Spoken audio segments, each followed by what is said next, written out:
My name's Kevin Flett. I'm here at the White Horse on Cleadon Hills, and as you can see, the weather's gorgeous. The sun's come out. It's one of the best days we've had for a long time. It's one of the best places in Shields, funny enough, for getting views of the whole of South Shields. I mean, I remember coming up when I was a little lad, and there was an awful lot of fields, and gradually the urbanisation and the houses are gradually creeping up now.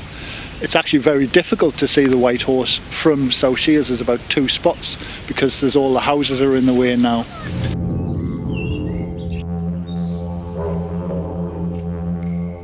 There's many stories about the White Horse, different ones, but the one that I like is that some old lady, she had a favourite horse and it died, so somebody painted it on the cliff just so that you could sit and watch it from a bedroom window. You should just look at this horse and say, oh, there's my nice little horse.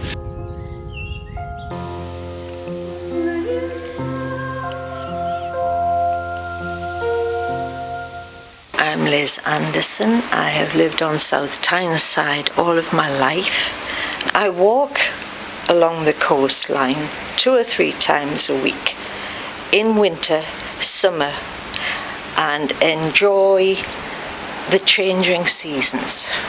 And today I'm enjoying the sunshine in Whitburn Cemetery, in what I think is a typical example of a lovely Old English graveyard. We have here typical examples of wildflowers which are quite common to the area. The gravestones are 200 to 300 years old, many covered in lichen, and they in themselves tell a story.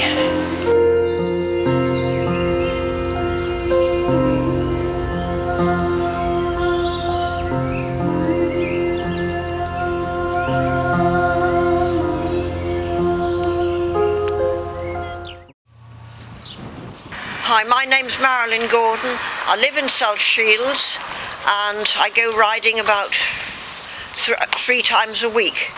Trish is just getting up on her purebred Andalusian horse, so we're going to go off riding up the lane together. He's a purebred Spanish horse. There's a variety of horses here of different breeds.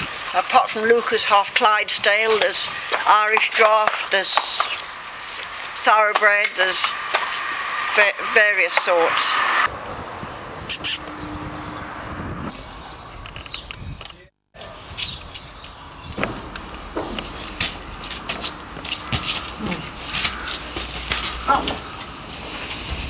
And the other one. I'm just going to get my hat.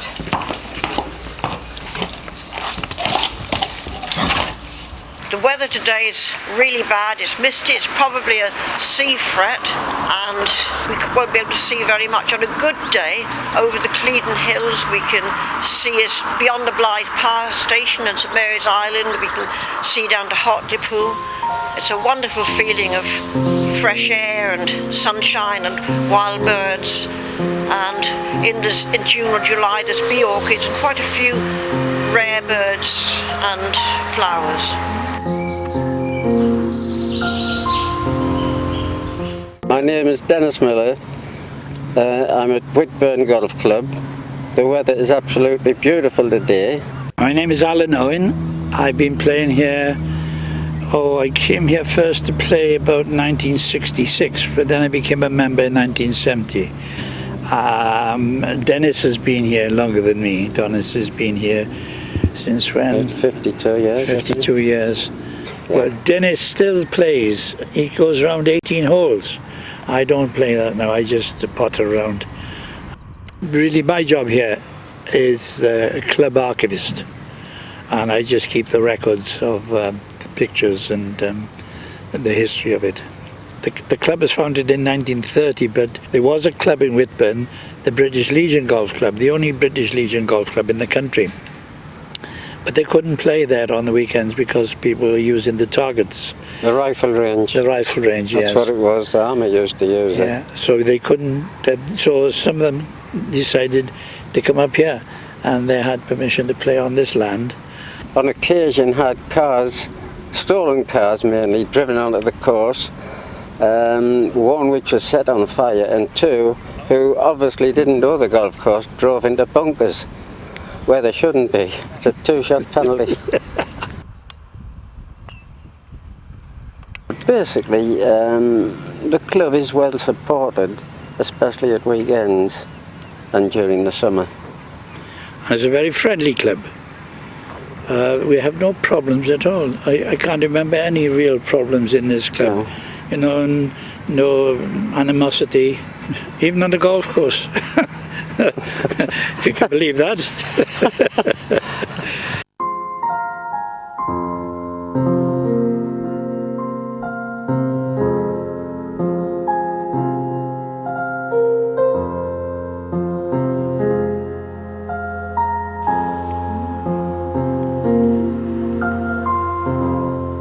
I'm Bill Stewart and my wife Margaret, and we've lived here since 1965. We're on Lizard Lane, and it was an army camp originally. The buildings on the farm are still, the concrete buildings are still here. We couldn't get rid of those. There was lots of Nissen huts where after the war a lot of people came up to live, but they've all gone, and the concrete buildings are still standing. My dad always had a donkey on the farm. It was his luck piece, and we've kept the tradition. Well, we had Herbie 1, and now we've got Herbie 2, he's about 20. But Herbie 1, they used to take him for Palm Sunday, they used to take him into Sunderland, you know, and walk through around the streets.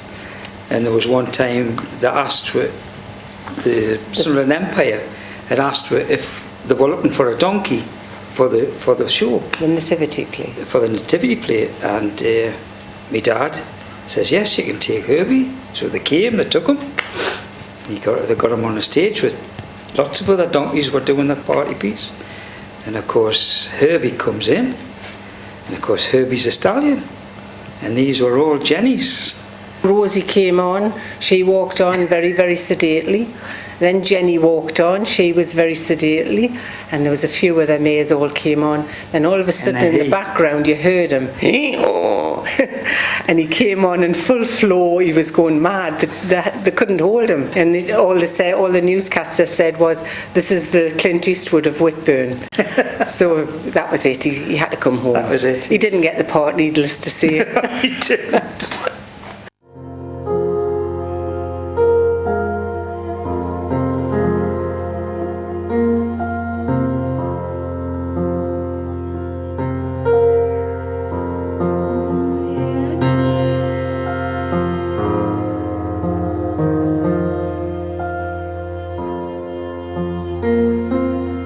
My name's John Briggs. I'm the Estates and Development Manager for Olympio Aggregates, and we're at Marsden Quarry. The quarry is located down on the coast. Olympio started at Marsden Quarry in 2000. We currently produce agricultural lime for export and also for the UK markets. We also produce aggregates for the construction industry.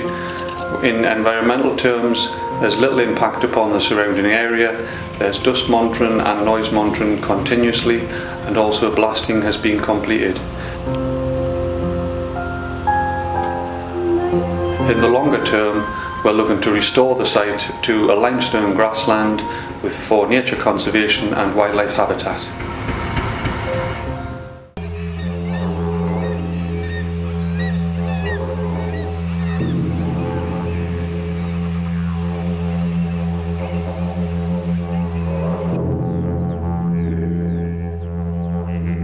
My name's Stuart Meagle. I'm from South Shields.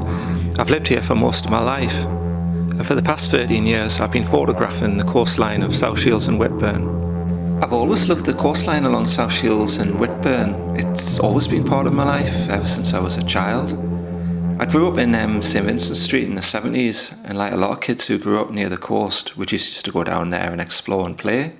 It was just like one big natural playground for us. It seems hard to believe now, but we just used to go down there totally unsupervised from about the ages of 8 and 9. And there'd always be loads of kids down there, and the older ones would look after the younger ones.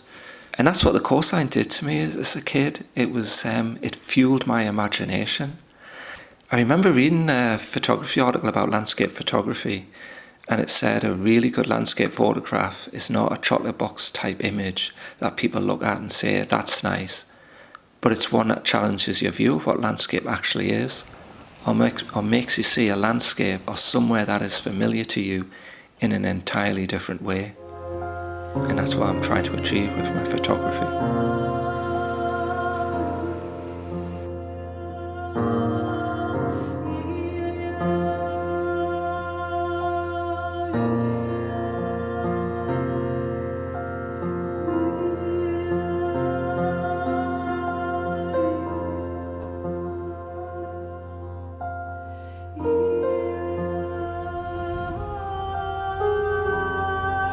So this beautiful spot is where the Lizard, this piece of land stretching down from Cleadon Hills over there, reaches the North Sea. And for many decades this was quite a forbidding landscape. Down here we had a large area of coastland, cliff-top land, where the army fired, tested their rifles, tested their soldiers. Whitburn at weekends for many years rang to the sound of rifle fire. And then up here we had the colliery and the area offices for the Durham NCB and their workshops. And when this colliery here was pulled down in the 60s, this became a post-industrial wasteland. There was no grass growing here. And then it all changed. In the late 80s, early 90s, the National Trust and the local authorities came in here and they changed it. The coastline was closed for several years and the landscape was refreshed to what we have now, an amazing country park. Even on a day like this, an incredibly hot day in the middle of a heat wave, there's still something remote about the coves and beaches here. But the land on the cliff top here has changed beyond all recognition. It has become a haven for mountain bikers, for horse riders, for ramblers, for bird watchers, for photographers, and for someone like me who saw this land as an industrial wasteland for so many years, to see it being used as it is today as a leisure paradise is astonishing. And it's great to see nature taking over again.